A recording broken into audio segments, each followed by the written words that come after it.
चार आशीर्वाद।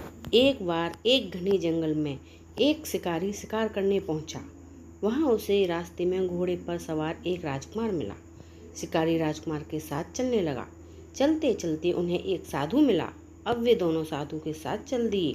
वे चारों जंगल में साथ साथ जा रहे थे। तभी उन्हें एक कुटिया दिखाई दी। वे चारों चलते चलते थक गए थे, सो विश्राम करने के लिए वे कुटिया में रुके। कुटिया में एक बाबाजी बैठे थे। कुछ देर कुटिया में विश्राम करने के बाद वे बाबाजी को प्रणाम करके जाने लगे। बाबाजी ने उन चारों को चार आशीर्वाद दिए। बाबाजी ने राजकुमार को कहा, राजपुत्र तुम चिरंजीवी रहो।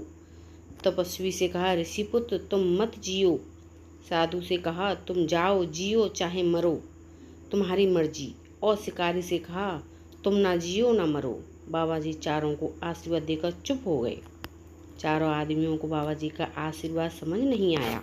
उन्होंने बाबाजी से प्रार्थना की कि कृपया अपने आशीर्वाद का तात्पर्य समझाएं। बाबाजी बोले, राजा को नरकों में जाना पड़ता है। मनुष्य पहले तप करता है, फिर तप के प्रभाव से राजा बनता है और फिर मरकर नरक में जाता है। इसलिए मैंने राजकुमार को जीते रहने के आशीर्वाद दिया। जीता रहेगा तो सुख पाएगा। तपस्या करते रहने वाला जिएगा तो तपस्या करके अपने शरीर को कष्ट देता रहेगा। वह मरेगा तो तपस्या के प्रभाव से स्वर्ग में जाएगा अथवा राजा बनेगा। इसीलिए उसको मर जाने का आशीर्वाद दिया, जिससे कि वह सुख पाए। साधु जीता रहेगा तो भजन स्मरण करेगा, दूसरों का उपकार करेगा और मर जाएगा तो भगवान के धाम में जाएगा। वह जीता रहे तो भी आनंद है और मर जाए तो भी आनंद है।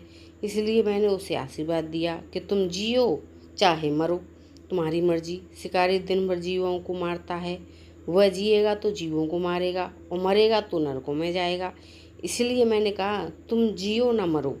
इसलिए मनुष्य को अपना जीवन ऐसा बनाना चाहिए कि वह जहाँ रहे वहाँ सुख पाए। तो आपको मेरी कहानी कैसी लगी कमेंट करके ज़रूर बताना।